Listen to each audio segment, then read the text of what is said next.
کے ذہن میں یہ خیال تھا اگر میری اس دوران موت آ گئی میں قیامت کے دن اپنے رب کے سامنے ناپاک جسم کے ساتھ کھڑی کی جاؤں گی اور مجھے پاک ہونا ہے. پیچ و تاب کھا رہی تھی. ایسا اللہ کا خوف اس کے دل میں بیٹھ گیا تھا کہ وقت نہیں گزرتا تھا.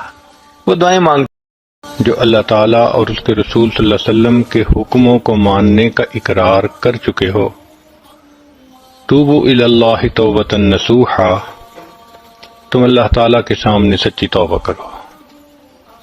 انسان جو کام بھی شریعت کے خلاف کرتا ہے اس کو گناہ کہتے ہیں. اس سے توبہ کرنا فوراً اس پر لازم ہو جاتا ہے. اگر توبہ نہ کرے تو اس کے دنیاوی نقصانات بھی ہوتے ہیں، اخروی نقصانات بھی ہوتے ہیں. چنانچہ حافظ ابن قیم رحمۃ اللہ علیہ نے الداء والدواء میں گناہوں کے دنیاوی نقصانات کی تفصیل دی ہے. مثال کے طور پر نیکی کرنے کو دل نہیں چاہتا، مسجد میں آنا مشکل، نماز بوجھ ہوتی ہے، تلاوت کو دل نہیں چاہتا. ہم نے حافظ قرآن بچوں کو دیکھا کہ اگر وہ رستے سے ہٹتے ہیں تو ان کو فقط ناظرہ پڑھنے کی بھی توفیق نہیں ہوتی. دعا دیکھو تو مانگنے کو دل نہیں چاہتا. 10 سیکنڈ کی دعا اور 15 سیکنڈ کی دعا. تو نیک محفلوں سے دل گھبرانا، نیکی کرنے کو جی نہ چاہنا، یہ ساری گناہوں کی نحوستیں ہوتی ہیں. ایک اور اثر گناہوں کا یہ ہوتا ہے کہ دل بے چین ہوتا ہے. چنانچہ انسان کے پاس جتنا مال ہو، جیسا چاہے کھائے، جیسا چاہے پیے، جہاں چاہے سوئے، دل پریشان، دل پریشان. ایسے لگتا ہے کہ خوشیاں روٹھ گئی ہیں. ڈپریشن کی کیفیت ہوتی ہے. ایئر کنڈیشن کمرے میں کمبل کے اندر نرم گدوں پہ لیٹا ہوتا ہے، نیند نہیں آتی، کروٹیں بدلتا ہے. یہ دل کی بے چینی گناہوں کی نحوست کی وجہ سے ہوتی ہے. پھر زندگی میں برکت نہیں رہتی. وقت میں برکت نہیں، کام نہیں سمٹتے، صحت میں برکت نہیں، جوانی ہے اور کرونک ڈیزیزز کا شکار. اب اگر 22 سال کا نوجوان آ کر کہے کہ مجھے لو بیک کی پین ہے تو حیرت نہیں ہوگی تو کیا ہوگا؟ 18 سال کا بچہ کہتا ہے جی میں بیٹھا اٹھتا ہوں مجھے آنکھوں میں اندھیرا آ جاتا ہے. تو صحت میں برکت نہیں، وقت میں برکت نہیں، رزق میں برکت نہیں. جتنے گھر کے بندے اتنے کماتے ہیں، خرچے پھر پورے نہیں ہوتے، برکت نہیں ہے. قوت یاداشت میں برکت نہیں. کوئی بات یاد کرو تھوڑی دیر بعد بھول جاتی ہے. تو برکت زندگی سے نکل جاتی ہے. دعائیں قبول نہیں ہوتی. پھر کہتے ہیں جی کہ اللہ تعالیٰ تو ہماری سنتا ہی نہیں. بَإِنَّ رَبِّي لَسَمِيعُ الدُّعَاء، بے شک میرا رب دعا کو سنتا ہے، مگر قبول کرنا نہ کرنا یہ اس کا اختیار ہے. ہم بھی تو گھروں میں ایسے ہی کرتے ہیں. جو بچہ اچھی بات مانتا ہو، فرما بردار ہو، نیک ہو، ماں باپ کا دل خوش کرے، وہ آدھی بات کرے ہم پوری کر دیتے ہیں. اور جو بچہ دل دکھائے، نافرمان ہو، اس کی سنی انسنی کر دیتے ہیں. تو اللہ تعالیٰ بھی نافرمان بندے کی سنی انسنی کر دیتے ہیں. ورنہ تو ہم روز نماز میں کہتے ہیں سمع اللہ لمن حمدہ. تو اللہ تعالیٰ پھر دعائیں قبول نہیں فرماتے ہیں. نعمتوں میں زوال آ جاتا ہے، عزتوں میں سے ذلت کے نقشے نکل آتے ہیں، اولاد نافرمان بن جاتی ہے. کہتے ہیں جی کہ ایک وقت تھا لوگوں سے لاکھوں لینے تھے، آج لوگوں کے لاکھوں دینے ہیں. حضرت ایک وقت تھا مٹی کو ہاتھ لگاتے تھے سونا بن جاتی تھی، آج تو سونے کو ہاتھ لگاتے ہیں مٹی بن جاتا ہے. نعمتیں چلی جاتی ہیں. جو پروردگار نعمتیں دینا جانتا ہے وہ پروردگار نعمتیں لینا بھی جانتا ہے. پھر نعمتیں اللہ تعالیٰ لے لیتے ہیں واپس. کام ادھورے رہ جاتے ہیں، وہ جی بس ڈیل ہوتے ہوتے رہ جاتی ہے. بس حضرت بچی کا رشتہ دیکھنے لوگ آتے ہیں، خوش ہو کے بھی جاتے ہیں، دوبارہ کوئی نہیں آتا. کاموں کا ادھورا رہ جانا، یہ گناہوں کی نحوستیں ہوتی ہیں.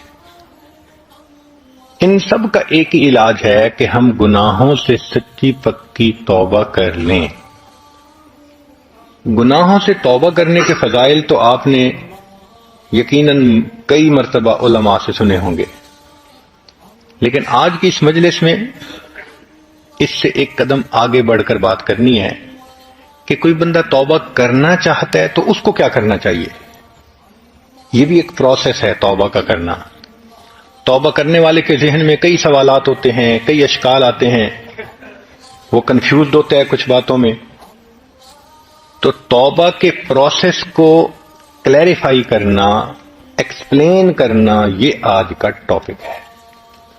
سب سے پہلی بات کہ 4 چیزیں شرائط کہلاتی ہیں: گناہوں کو چھوڑ دینا، گناہوں پہ نادم ہونا، آئندہ گناہ نہ کرنے کا عہد اور ارادہ کرنا، اور حقوق العباد کی معافی تلافی کروانا. یہ 4 شرائط ہیں. تائب کو چند کام کرنے چاہیے. مسجد کے گیٹ کو بلاک کر رہے ہیں کوئی، تو وہ ذرا مسجد کے گیٹ کا خیال کریں.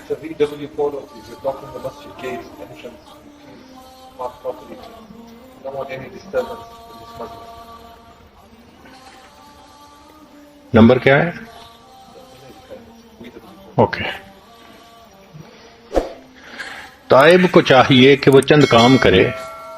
پہلی بات کہ توبہ اللہ کی رضا کی نیت سے کرے.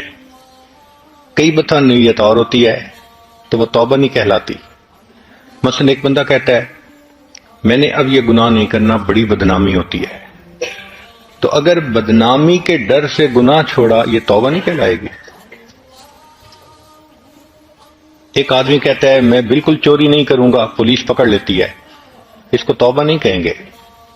ایک آدمی کہتا ہے میں آئندہ جوا نہیں کھیلوں گا، بڑا نقصان ہوتا ہے، یہ توبہ نہیں کہلائے گی. توبہ کہتے ہیں کہ جب اللہ رب العزت کی عظمت کی وجہ سے انسان اللہ کے خوف کی وجہ سے گناہوں کو چھوڑے. یا کسی بندے کے لیے گناہ کا چانس ہی نہیں رہا، وہ کہ جی میں نے وہ گناہ چھوڑ دیا، تو اب وہ توبہ نہیں کہلائے گی. قدرت ہے پھر نہیں کرتا تب توبہ کہلائے گی.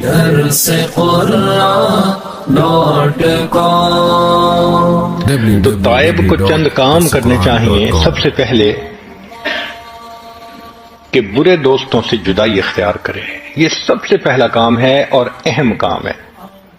اگر ایک گندی نالی کے اندر کوئی ہیرا موتی پڑا ہو، آپ اس کے اوپر 5-10 جگ پانی کے ڈال دیں، وہ پھر گندے کا گندا، پھر ناپاک ہوگا. لیکن اگر اس گندی نالی سے اس کو نکال لیں، اب آدھا جگ پانی بھی ڈالیں گے تو وہ صاف پاک ہو جائے گا. اسی طرح توبہ کرنے والا بندہ جب تک بروں کی دوستی میں ہے، وقتی اثر ہوگا پھر ویسے کا ویسا. تو پہلی شرط کہ ان سے الگ ہونا. امام غزالی رحمت اللہ علیہ نے لکھا ہے یار بد مارے بد سے بھی زیادہ برا. فارسی میں یار بد کہتے ہیں برے دوست کو، اور مارے بد کہتے ہیں زہریلے سانپ کو. تو وہ کہتے ہیں کہ برا دوست زہریلے سانپ سے بھی زیادہ برا. یہ بات سمجھ میں آتی ہے کہ اگر زہریلے سانپ نے کاٹ لیا انسان کی جان ضائع ہو جاتی ہے، اگر برا دوست ڈس لے انسان کا ایمان ضائع ہو جاتا ہے. تو برا دوست برے سانپ سے بھی زیادہ، زہریلے سانپ سے بھی زیادہ برا. آگے انہوں نے ایک بات اور لکھی. وہ فرماتے ہیں کہ یار بد شیطان سے بھی زیادہ برا. شروع میں جب یہ بات پڑھی تو اس کو ڈائجسٹ کرنا تھوڑا ڈیفیکلٹ ہو رہا تھا. ذہن میں بار بار خیال آ رہا تھا کہ برا دوست کوئی بھی ہوگا، کلمہ گو ہوگا. تو کلمہ گو انسان شیطان سے کیسے برا ہو گیا؟ بھئی شیطان تو بدبخت مردود ہے، ملعون ہے. اور یہ مومن کلمہ گو تو ہے، تو یہ شیطان سے کیسے برا؟ مگر امام غزالی رحمت اللہ علیہ نے اس کی آگے ڈیٹیل بتائی اور بات کو بالکل صاف کر دیا۔ انہوں نے فرمایا کہ شیطان انسان کے ذہن میں گناہ کا وسوسہ ڈالتا ہے، گناہ کا خیال ڈالتا ہے۔ اس آئیڈیا کو بائی کرنا یا نہ کرنا یہ بندے کا چوائس ہے۔ آپ چاہیں تو وسوسے کو جھٹک دیں، چاہیں تو اس پر عمل کر لیں۔ شیطان فورس نہیں کر سکتا، وہ صرف آئیڈیا دیتا ہے، میسج بھیجتا ہے۔ اب اس پر عمل کریں نہ کریں یہ اپنا اختیار ہے۔ مگر جو برا دوست ہوتا ہے وہ صرف دماغ میں گناہ کا خیال ہی نہیں ڈالتا، بندے کا بازو پکڑ کر اس سے گناہ کا ارتکاب کروا دیتا ہے۔ تو معلوم ہوا کہ برا دوست شیطان سے بھی زیادہ برا ہوتا ہے۔ اور عجیب بات ہے کہ ہم روزانہ اللہ تعالیٰ سے وعدہ کرتے ہیں کہ اے اللہ ہم نے بروں کی دوستی کو چھوڑ دیا، باوضو ہو کر حالت نماز میں اللہ سے روز وعدہ کرتے ہیں، روز دن میں توڑتے ہیں۔ وتر کی نماز میں ہم کیا پڑھتے ہیں؟ وَنَخْلَعُ وَنَتْرُكُ مَن يَفْجُرُكَ، اے اللہ ہم نے خلو اختیار کر لیا، علیحدگی حاصل کر لی، چھوڑ دیا ہر اس بندے کو جو فاسق و فاجر ہے۔ تو رات اللہ سے یہ وعدہ کیا اور دن ہوا تو انہی فاسق و فاجر دوستوں سے دوستی ہوئی۔ اب سوچئے کہ ہمارا کیا حال ہے اللہ رب العزت کے سامنے۔ تو برے دوستوں سے قطع تعلقی کرنا یہ سب سے پہلا کام ہے۔ دوسرا کام کہ توبہ میں تاخیر پر بھی توبہ کرنا، یہ نقطہ رہ جاتا ہے کئی مرتبہ۔ مثلا گناہ کیا تھا کالج کے زمانے میں، توبہ کی توفیق اب ملی، اب ایک توبہ نہیں ہے، گناہ کر کے فی الفور توبہ کا کرنا لازم ہو جاتا ہے۔ اگر اس میں ڈیلے کریں گے تو یہ دوسرا گناہ بنے گا۔ لہذا اب اگر ہمیں گناہ سے توبہ کرنی ہے تو ایک گناہ سے نہیں، دو گناہوں سے کرنی ہے۔ ایک تو گناہ پر توبہ، ایک گناہ کو توبہ کو ڈیلے کر دینے کے اوپر پھر توبہ کرنا۔ تیسرا اپنے نفس پہ اعتماد نہ کرے، یہ نہ سوچے میں تو جی بس صرف ان کے ساتھ کھڑے ہو کے پیپسی کی بوتل پی لیتا ہوں اور ان کی باتیں سن لیتا ہوں، میں برائی نہیں کرتا، میرے دوست برے ہیں۔ بھائی اپنے نفس پہ اعتماد مت کریں۔ آج آپ کھڑے ہو کے صرف بوتل پیئیں گے، کل اس سے اگلا قدم بھی اٹھا لیں گے۔ نفس انسان کا فرشتہ بھی بن جائے تو بندہ اس پہ بھی اعتماد نہ کرے۔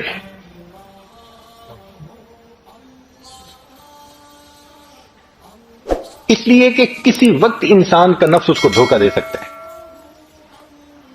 لہذا اگر برے دوستوں کے میسیجز ہیں ان کو ڈیلیٹ کرنا، ان کے نمبر ہیں ان کو ڈیلیٹ کرنا، اگر ان کی تصویریں ہیں ان کو ختم کرنا، اگر ان کے گفٹ وغیرہ دیے گئے ہیں تو ان یاداشت کا ختم کرنا یہ ضروری ہوتا ہے۔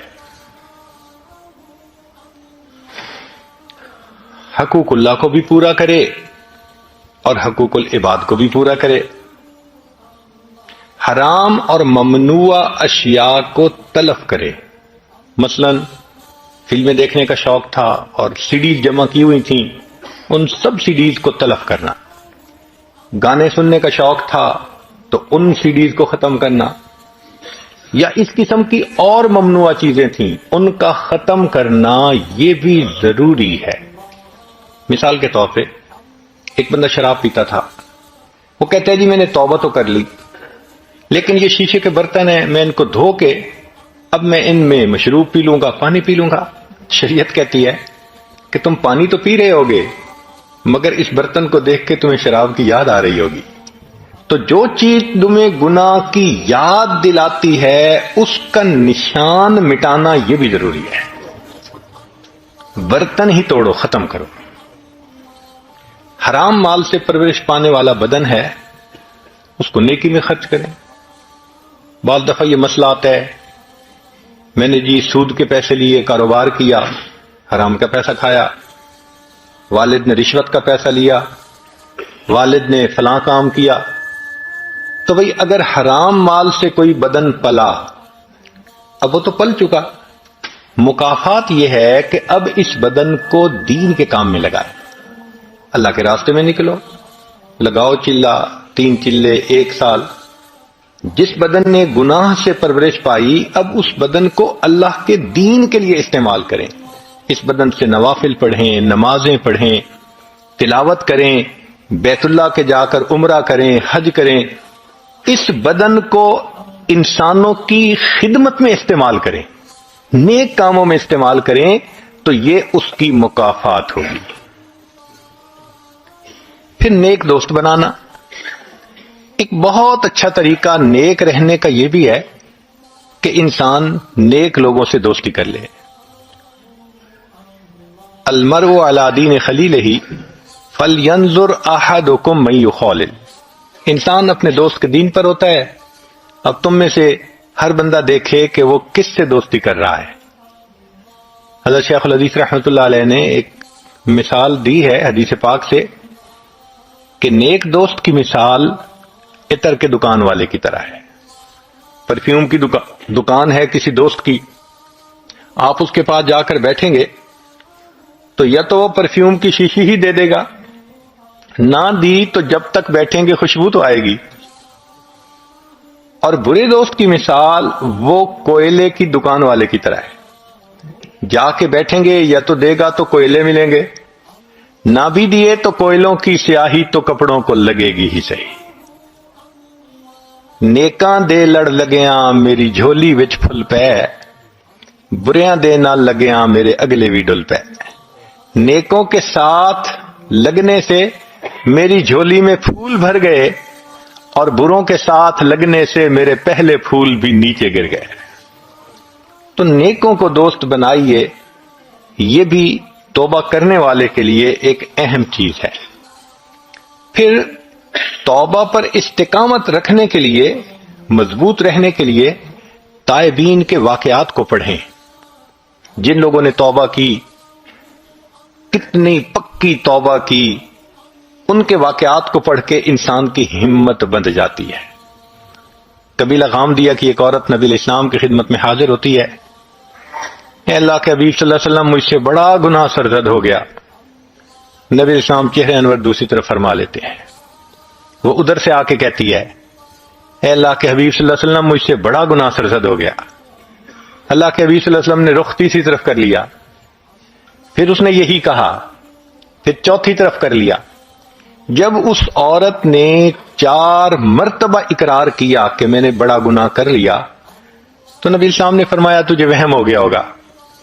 کہنے لگی اللہ کے حبیب صلی اللہ علیہ وسلم، میں پریگننٹ ہوں، حاملہ ہوں، مجھ سے بڑا گناہ سرزد ہو گیا، اب آپ مجھے پاک کر دیجئے۔ وہ صحابیہ جانتی تھی کہ ایک ہوتی ہے پیشاب پخانے کی ناپاکی، یہ پانی سے اگر جسم کو دھو لیا جائے تو جسم پاک ہو جاتا ہے۔ ایک ہوتا ہے زنا کی ناپاکی، ایسا بندہ 70 مرتبہ بھی پانی سے غسل کر لے اس کا جسم پاک نہیں ہوتا، یا تو اس کو حد پاک کرتی ہے یا اللہ کے سامنے سچی توبہ پاک کرتی ہے۔ وہ جانتی تھی کہ اب میرا جسم پاک نہیں ہو سکتا، میں ناپاک جسم کے ساتھ ہوں۔ چنانچہ نبی علیہ السلام نے فرمایا کہ اچھا، اگر حاملہ ہو تو تم جاؤ، جب وضع حمل ہو جائے، بچے کی ولادت ہو جائے، پھر آنا۔ یہ عورت چلی جاتی ہے۔ اب بچے کی پیدائش میں 9 مہینے کا وقت لگتا ہے۔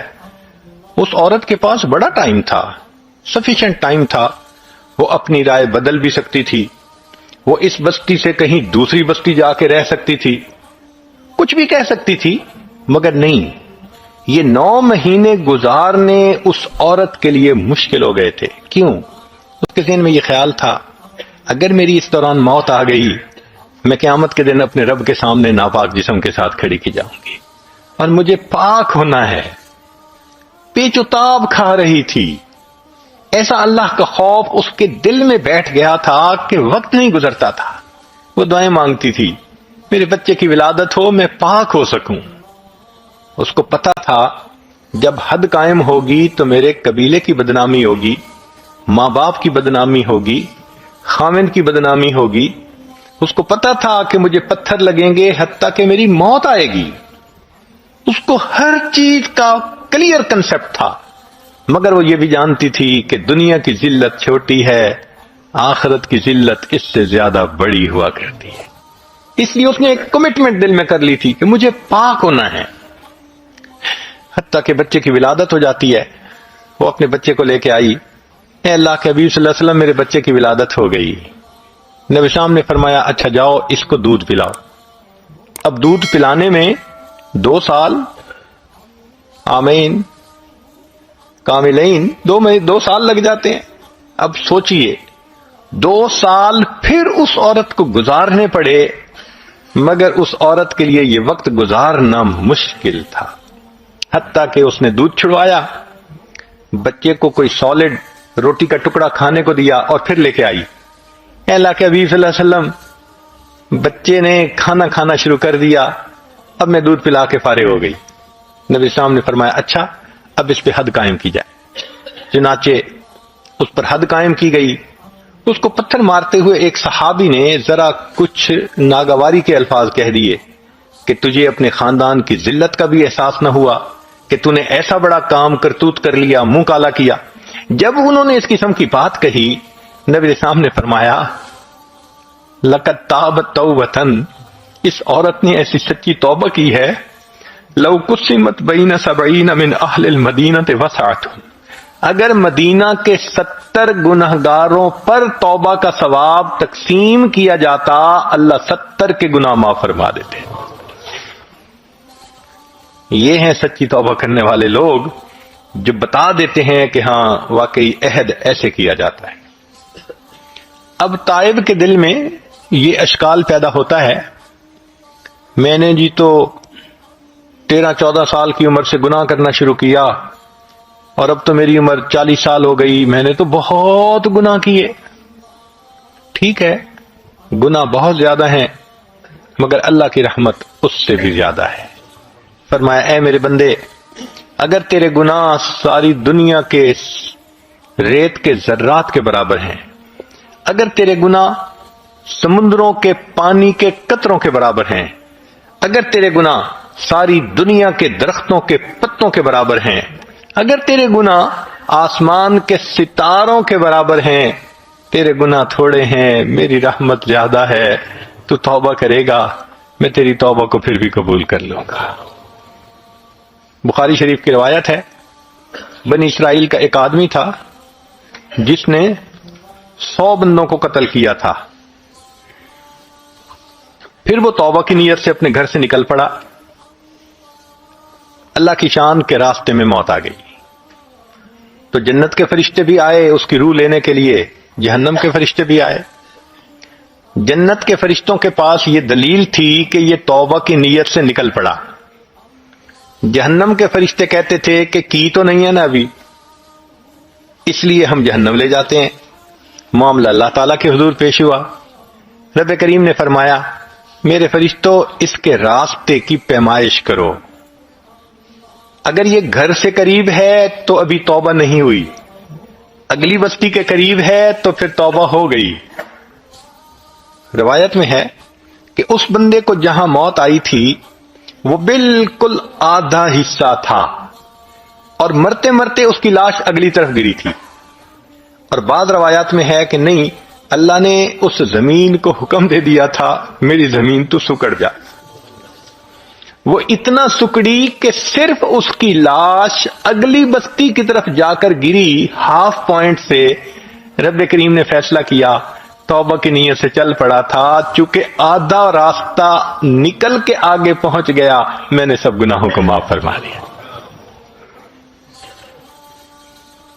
کبھی ذہن میں یہ خیال آتا ہے میں تو جی توبہ کرنا چاہتا ہوں، میرے دوست مجھے توبہ نہیں کرنے دیتے، وہ مجھے میری جان نہیں چھوڑتے، وہ بد کردار مجھ پہ چڑھائی کرتے ہیں۔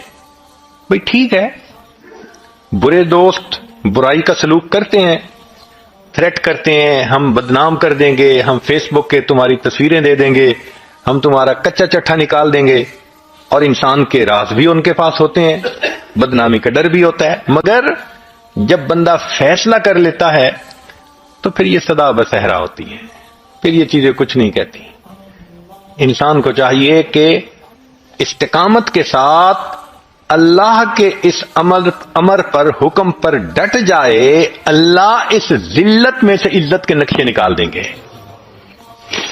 چنانچہ ایک صحابی تھے کعب بن مالک رضی اللہ تعالی عنہ، ایک سفر میں جانے میں ان سے دیر ہوئی تھی، تو نبی علیہ الصلوۃ والسلام نے صحابہ سے کہہ دیا تھا کہ بھئی اس سے بات نہ کریں جب تک کہ اللہ فیصلہ نہیں کر دیتے۔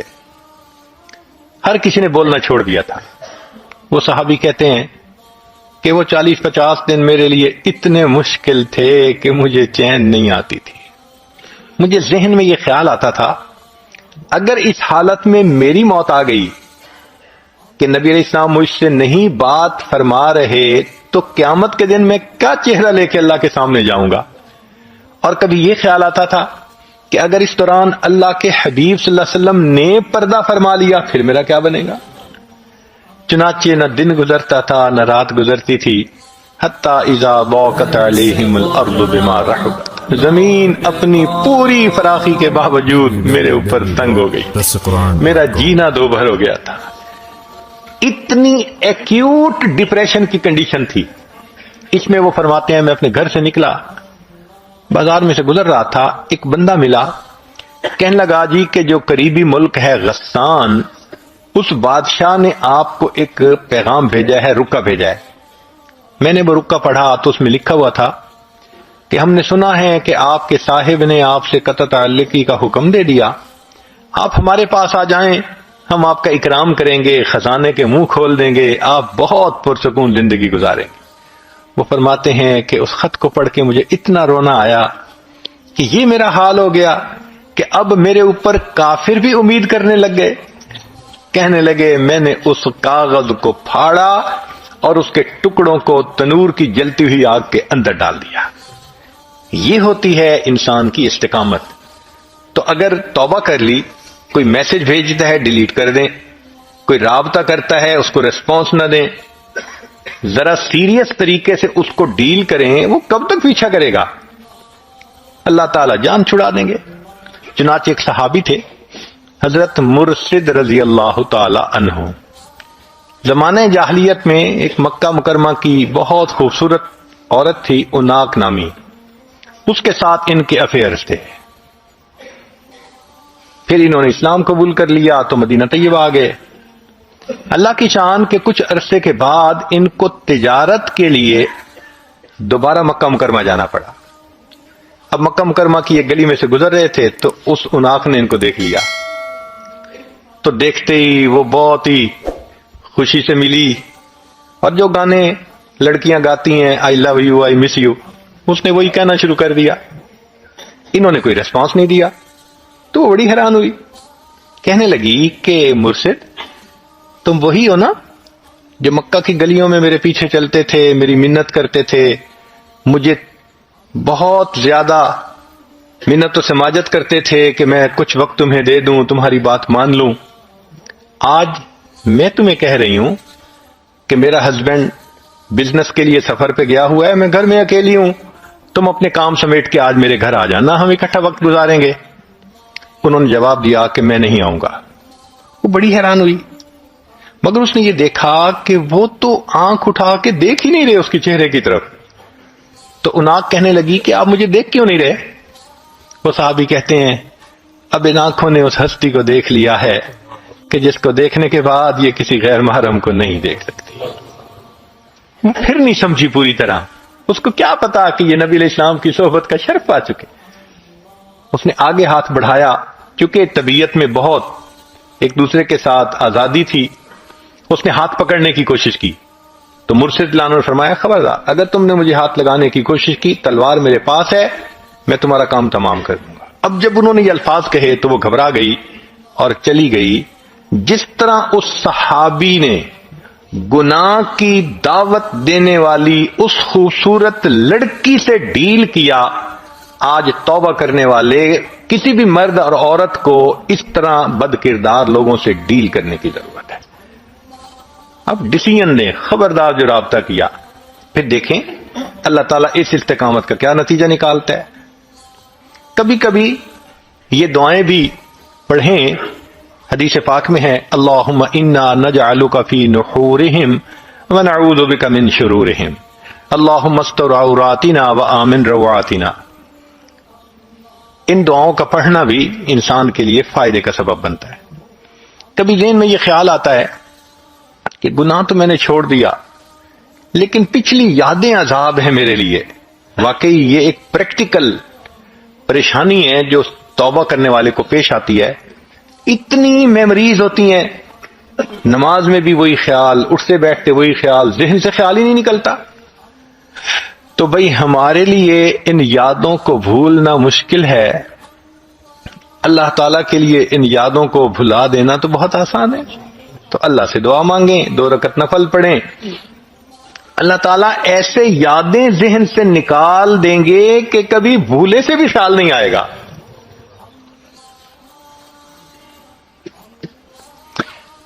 ایک ذہن میں سوال یہ آتا ہے کہ کیا توبہ کرنے والے بندے کو گناہ کا اعتراف کرنا ضروری ہے؟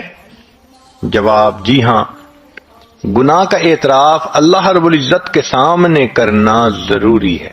چنانچہ نبی علیہ الصلوۃ والسلام نے دعا سکھائی جس میں ہے ابوء لک بنعمتک، اے اللہ میں آپ کی نعمتوں کا بھی اعتراف کرتا ہوں، وابوء بذنبی، اور میں اپنے گناہوں کا بھی اعتراف کرتا ہوں.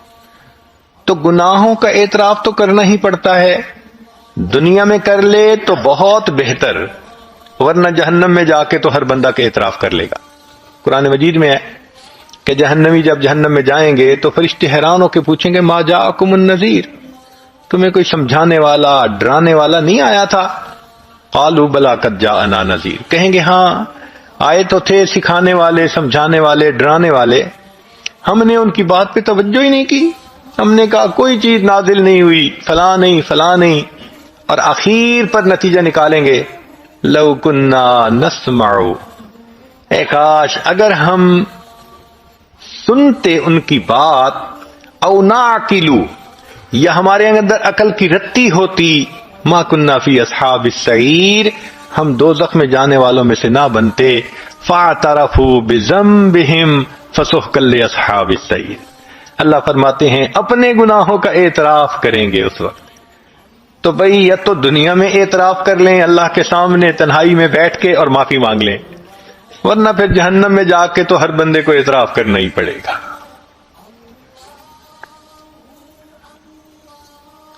ایک سوال ذہن میں یہ پیدا ہوتا ہے کہ جی میں نے گناہوں سے توبہ تو کر لی مگر میں کمزور ہوں، مجھے لگتا ہے میں بچ نہیں سکوں گا.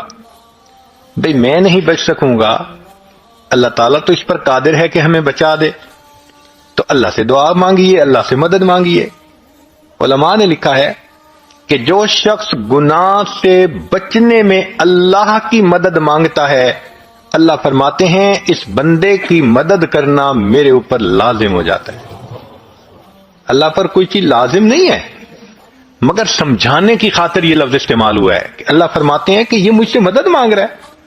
اور نکتہ انہوں نے یہ نکالا کہ دیکھیں تسمیہ میں اللہ رب العزت نے ذاتی نام بھی استعمال کیا، صفاتی نام بھی استعمال کیے. سبحان، جیسے بسم اللہ الرحمن الرحیم، اللہ کا نام بھی ہے، یہ اسم ذات کہلاتا ہے.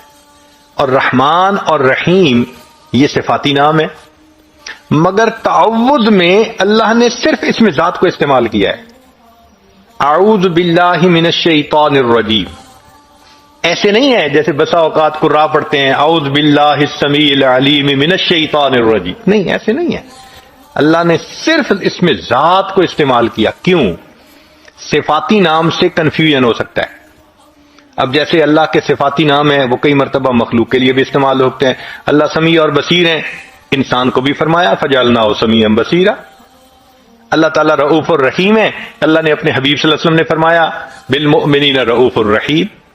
تو صفاتی نام میں یہ شائبہ ہو سکتا ہے کہ اس نے اللہ کو پکارا ہے یا یہ صفت رکھنے والے کسی اور کو پکارا ہے. اللہ نے تعوذ میں صفاتی نام ہی نہیں رکھا، فرمایا میرے بندے تم میرے دشمن شیطان سے بچنا چاہتے ہو نا، میں اپنا ذاتی نام رکھتا ہوں، بائی نیم تم مجھے پکارو گے میں پروردگار تمہاری حفاظت کر کے دکھاؤں گا. تو جو بندہ گناہوں سے بچنے کے لیے اللہ سے مدد مانگتا ہے نا، یقیناً اللہ کی مدد اترتی ہے. ہاں اگر کوئی بندہ دیکھتا ہے کہ ابھی بھی میرے اندر قوت نہیں، تو ایک اور بھی طریقہ ہے، اللہ والوں کے ساتھ مل کر توبہ کے کلمات پڑھ لینا۔ ہم نے دیکھا ہے اپنے شیخ حضرت مرشد عالم رحمت اللہ علیہ کو، ان کی صحبت میں بہت بگڑے ہوئے نوجوان آتے تھے، توبہ کے کلمات پڑھتے تھے، ان کی زندگیاں بدل جاتی تھیں۔ یہ جو مل کے توبہ کے کلمات پڑھنے ہیں، اس کی بھی اہمیت ہے۔ دیکھیے قرآن مجید میں اللہ فرماتے ہیں فَاسْتَقِمْ كَمَا أُمِرْتَ وَمَنْ تَابَ مَعَكَ، اے میرے محبوب صلی اللہ علیہ وسلم اب بالکل شریعت پر جمے رہیے، اور جو آپ کے ساتھ تو بتائے ہوئے۔ یہ جو تاب معک کا لفظ ہے نا قرآن کا، یہ بتا رہا ہے کہ یہ بھی ایک فضیلت ہوتی ہے، یہ بھی ایک نسبت ہوتی ہے جو صحابہ نے نبی علیہ السلام سے حاصل کر لی تھی، اللہ نے اس کی لاج رکھی۔ پھر تو یہ جو کسی کے ساتھ مل کے توبہ کے کلمات پڑھ لیتے ہیں، اس سے اللہ تعالیٰ انسان کو پھر نیکی کی توفیق عطا فرما دیتے ہیں۔ کبھی کبھی ذہن میں یہ بھی خیال آتا ہے، اچھا جی میں توبہ کر لوں گا، اللہ بڑا رحیم ہے، اللہ نے کسی کو تو معاف کرنا ہی ہے، اللہ معاف کر دے گا۔ بھئی اللہ رحیم ہے، معاف کر دیں گے، یہاں تک تو بات ہے صحیح، لیکن اگر موت کے وقت ایمان ہی سلامت نہ رہا تو پھر کیا بنے گا؟ حدیث پاک میں ہے، کتنے لوگ ہوتے ہیں ان کے نام ساری زندگی مسلمانوں کی فہرست میں رہتے ہیں، موت کا وقت آتا ہے ان کا نام مسلمانوں کی فہرست سے خارج کر دیا جاتا ہے۔ کتنے لوگ ہوں گے قرب قیامت میں یصبح مؤمنا و یمسی کافرا، نبی اسلام نے فرمایا صبح اٹھیں گے ایمان والے ہوں گے، شام سونے کے لیے بستر پہ جائیں گے ایمان سے خالی ہوں گے۔ تو بھائی یہ جو ایمان سلب ہونے کی بھی باتیں ہیں، کہیں ایسا تو نہیں کہ گناہوں کے بد اثرات کی وجہ سے ایمان ہی سلب ہو جائے، پھر کیا بنے گا؟ رحمت تو ہوگی نا ان کے لیے جو ایمان کے ساتھ چلے گئے، اور ایمان سے ہی محروم تو پھر کہاں سے رحمت کا سوال پیدا ہوا؟ اور علماء نے لکھا ہے کہ کچھ گناہوں کے بد اثرات عین موت کے وقت ظاہر ہوتے ہیں، ان میں سے ایک گناہ زنا کا گناہ ہے۔ اس زنا کے گناہ کے اثرات دنیا میں تو ہوتے ہی ہیں، موت کے وقت بھی ظاہر ہوتے ہیں۔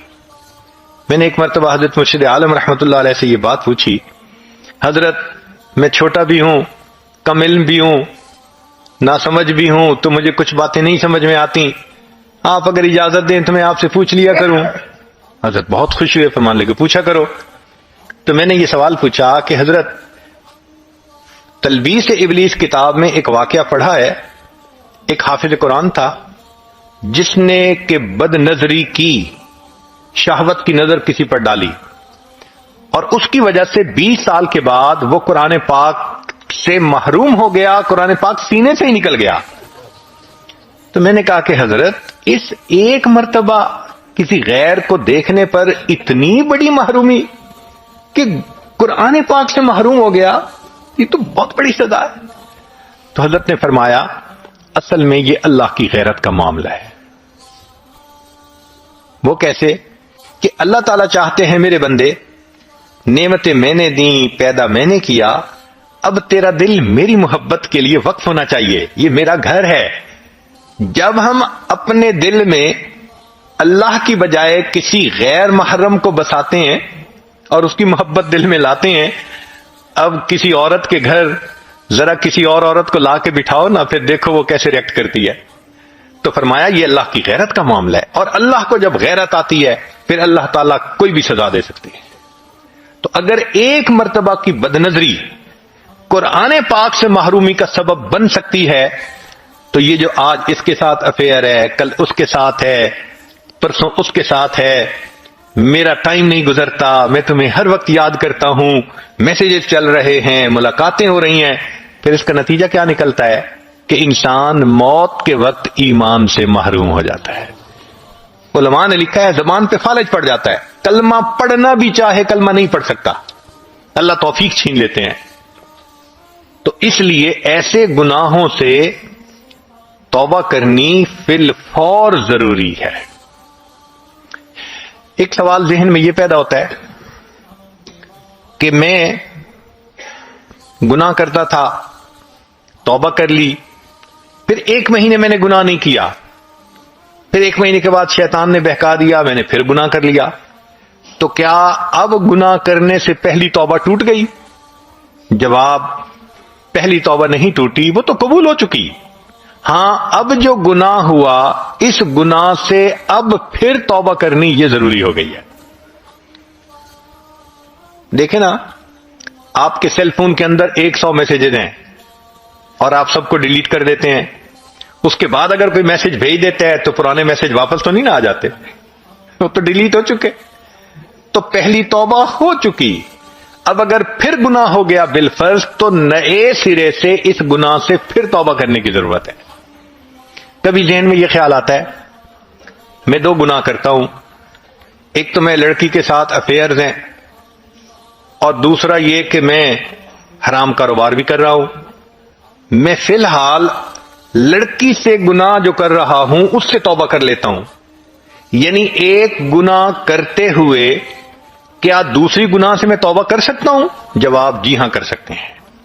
آپ اس گناہ سے توبہ کر لیجئے، عین ممکن ہے اس کی برکت سے اللہ آپ کو دوسرے سے بھی توبہ کی توفیق عطا فرما دیں گے۔ ورنہ عورتیں کہتی ہیں میں پردہ تو کرتی نہیں، میں نماز کیا پڑھوں؟ بھائی پردہ نہیں کرتی آپ نماز شروع کریں، اللہ پردے کی بھی توفیق دے دیں گے۔ ذہن میں یہ آتا ہے کہ جی میں نے تو پچھلے 20 سال سے نمازیں نہیں پڑھی، قضا کرتی تھی، تو بھائی اگر آپ نے کسی کا قرض ادا نہیں کیا اور اب ایک وقت میں دے بھی نہیں سکتے تو کیا کرتے ہیں؟ اس کی انسٹالمنٹ بنا لیتے ہیں، انسٹالمنٹ دینا شروع کر دیتے ہیں تو قرض لینے والے کو بھی تسلی ہو جاتی ہے۔ تو جس کی 20 سال کی نمازیں رہتی ہیں اس کو چاہیے کہ روزانہ 5 نمازیں کم از کم قضا پڑھا کرے۔ نوافل قبول نہیں ہوتے جس کی قضا نمازیں بچتی ہوں، اس کو چاہیے کہ نوافل کی بجائے بھی قضا نماز کی نیت کرے، تہجد میں قضا نماز پڑھے، اشراق کے وقت پڑھے، چاشت کے وقت، اوابین کے وقت، ہر وقت یہ پڑھے۔ ہاں، جب اشراق کے وقت قضا نماز پڑھے گا اللہ خود بخود نماز بھی قبول کر لیں گے، نفلوں کا ثواب بھی دے دیں گے۔ اس کی مثال ایسے ہے کہ ایک آدمی نے کسی کا 1 لاکھ پاؤنڈ دینا ہو قرضہ، اور وہ اس کو کبھی ایک پین ہدیہ بھیج دے، کبھی ایک پھول ہدیہ بھیج دے، تو وہ پھول محبت کا سبب نہیں غصے کا سبب بنتا ہے کہ آپ کا دماغ خراب ہے، آپ نے مجھے قرضہ دینے ہیں اور آپ مجھے 2 اور 4 پاؤنڈ کے تحفے بھیجتے پھر رہے ہیں۔ جب فرض نمازیں رہتی ہیں تو پھر نفل اسی طرح 2-4 پاؤنڈ کے تحفے بنتے ہیں، اس لیے قضا نمازیں پڑھنی اہم ہوتی ہیں۔ کسی نے روزے نہیں رکھے تو ان سب کا حساب لگا کر روزے رکھنے شروع کر دے۔ یہ شرط نہیں کہ گرمی میں روزے رکھے، آپ سردی کے موسم میں جب دن چھوٹے ہوتے ہیں بھلے اس وقت روزے رکھ لیں، مگر روزے رکھنے پڑیں گے۔ ہم نے بعض دوستوں کو دیکھا ہے 15-15 سال کی قضا نمازیں ادا کی اور 20-20 سال کے روزے رکھے انہوں نے۔ عورتیں خاص طور پر، چونکہ نماز تو ان کو معاف ہوتی ہے ایام میں، روزے تو قضا کرنے پڑتے ہیں، وہ روزے کی قضا نہیں کرتی اور بھول ہی جاتی ہیں۔ خاص طور پر اس کا حساب لگا کر ان فرائض کا پورا کرنا یہ ضروری ہے۔ ذہن میں آتا ہے کہ میں نے تو فلاں کی غیبت کی، میں کیا کروں؟ بھئی اگر آپ نے غیبت کی تو اب آپ ان سے معافی مانگ لیجئے، اور معافی مانگتے ہوئے ان کو ڈیٹیل بتانے کی ضرورت نہیں ہے۔ اگر ڈیٹیل بتائیں گے تو یہ دشمنی بن جائے گی، الٹا کام خراب ہو جائے گا۔ ہاں اتنا کہہ دیں جی آپ کے حقوق میں اگر مجھ سے کوئی کوتاہی ہوئی آپ مجھے معاف کر دیں،